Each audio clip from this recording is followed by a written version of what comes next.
Now we will look at the Ampere's law. So Ampere's law is actually an alternative for you to calculate the magnetic field. So previously we have learned how to use the Biot-Savart's law. Okay, so this is the Biot-Savart's law. We learned how to use this equation in order to calculate the magnetic field from an finite or infinite current filament. Okay, so this is for finite current filament and this is for infinite current filament. So Ampere's law is actually another option for you to calculate the magnetic field, okay, from the current filament. So this Ampere's law states that, okay, the line integral, so this dl represents the line integrals of the tangential component of H. Okay, tangential component of H is this one.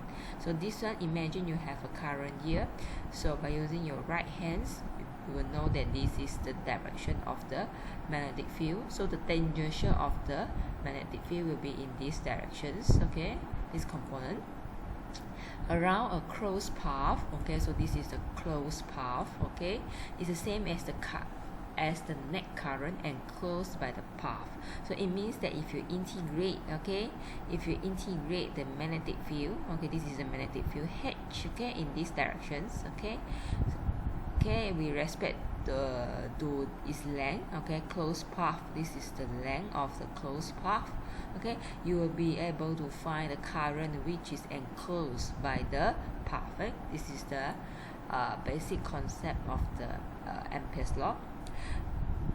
So this Ampere's law is only applicable, okay, when you want to determine the H and the current distribution is symmetrical. So for current filament, something like this, okay, the length of the current filament must be infinite. Okay, then only you'll be able to apply this law. Okay, so by applying the Stokes theorem that you learn in Max 3, okay, you will be able to transform the line integral to surface integral. Okay, so it means that this thing is equivalent to this one. Okay, and the current is actually depend on the surface. Okay, this is the current density. So when we relate this one, okay, when we compare it with this one, okay, we compare it, so this term will be equivalent to this one. So this is the third Maxwell equations, Ampere's law in point form. Okay, so now imagine if you have a current filament here. So this is the direction of the magnetic field. And for example, if you need to find the magnetic field at this point, first thing you must do is you have to create an Amperian path. And so the Amperian path is like a circle, and that circle actually touch the point that you want to find its magnetic field. Okay, so this is the Amperian path here. Okay, so let's derive or expand this relationship in order to get the final equations for the for calculating the magnetic field. Okay, so as we know that, okay, we have to integrate the magnetic field which is in the phi direction. Okay, only the tangential magnetic field, so it is in the phi directions. Okay, this is the phi, the angle, right? This is the angle. Phi direction. If you use the cylindrical coordinate, this one will be the angle, okay, in the phi directions. Okay, dot product with the dl. Okay, the length here, okay, the dl, if you want to represent it by using cylindrical coordinate, it will be represented by r d phi direction. Okay, phi dot phi, you will get 1. Okay, this is the dot product. Okay, so when you integrate with respect to the phi, okay, it is a complete circle, so you will get 2 pi, so you will get this thing, this is your I, and when you take the h, the left side, you will get these equations. Okay, so this equation is the same as the equation that we use by using the Biot-Savart's law, okay, for infinite current filament. It's the same thing.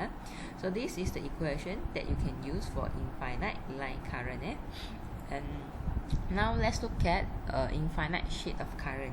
So now you imagine if you have an infinite size of sheet, okay, the planar plane, and above the surface of the plane you have current density. Okay, so the current density is ky. Okay, ky is because it is flow in the y directions. So y directions here. Okay, so this is a 3D representation when you have an infinite sheet of current. Okay, I redraw it in 2D. Okay, when I view this current from the y direction. So if I look at this infinite sheet from the y direction, okay, this is z, this is x, so this is the y directions. So this dot representing the current density flow in the positive y direction. Okay, so you have a square box here. Okay, so this is the square box, okay. So now we are going to see how we find the equation in order to calculate the magnetic field, which is from an infinite sheet of current. So each of the current filament, if you use your right hand, okay, so you can determine the direction of the magnetic field. So the red circle actually representing the directions, okay, the direction of the magnetic field, okay, the direction of the magnetic field.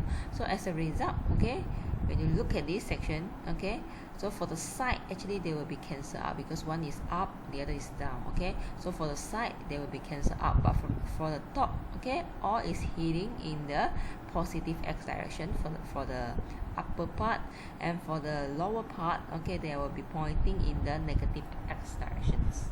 So actually you can use, okay, your hand to determine the direction of the magnetic field. So however, there is an equations here, okay, which you can use to determine the magnetic field which is contributed by infinite sheet of current. There is 1/2 k. K is the current density, and this n is the unit vector normal pointing to the point that you want to know is magnetic field. For example, now you have a cross here, right? You want to know the magnetic field at the cross. Okay, so this unit vector n will be from the plane point toward the observation point, so it will be in the positive z direction. Okay, so let's look at the derivations. Okay, so this is the Ampere's law. Okay, so your I, okay, it will be equivalent to the current density multiply the B. So current density is actually representing how many amperes of current flowing in 1 meter. Okay, flowing in 1 meter. This is why we call it as the current density. Okay, you can look at its unit.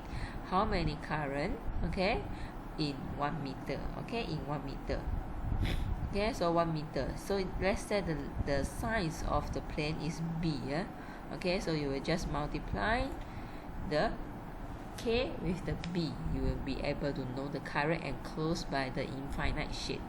Okay, so if according to this one, you have to integrate, okay, in different the loop. Okay, the loop is here from 1 to 2, 2 to 3, and 3 to 4, 4 to 1. So you will have this one. Okay, 1 to 2, 2 to 3, 3 to 4, and 4 to 1. Okay, for 1 to 2, okay, for 1 to 2, okay, like I explained just now, okay, for the side there will be no magnetic field because, okay, the magnetic field has been cancelled out, right? Okay, one is up, the other is down, up and down, up and down, so there is no magnetic field at the side. So for 1 to 2 and 3 to 4, okay, the integration will be 0 here. 3 to 4, okay, it will be 0. And for 2 to 3 and 4 to 1, okay, 2 to 3, okay, so your magnetic field, okay, will be multiplying with the length here, B, okay, B. So since your magnetic field is in the negative x direction, so you have a negative here, okay, and negative B, dl, because it's from 2 to 3. And for 4 to 1, okay, you multiply your magnetic field with the with its length also, okay, so you get 2hb. Okay, so this is the equations, okay, when each is equivalent to the kb. So when you cancel the b here, you will have 2h equivalents to the ky.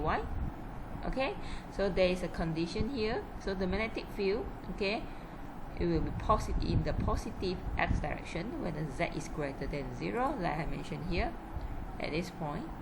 Okay, and it will be negative when the z is less than 0. Okay, if the observation point is here, okay, z less than 0, you will get negative value of magnetic field. Okay, so this is basically the explanation. So the only thing you need to remember, okay, or apply in order to find the magnetic field which is contributed by infinite sheet of current is this one. Okay, later we will look at the example here, okay, to see how we use this equation.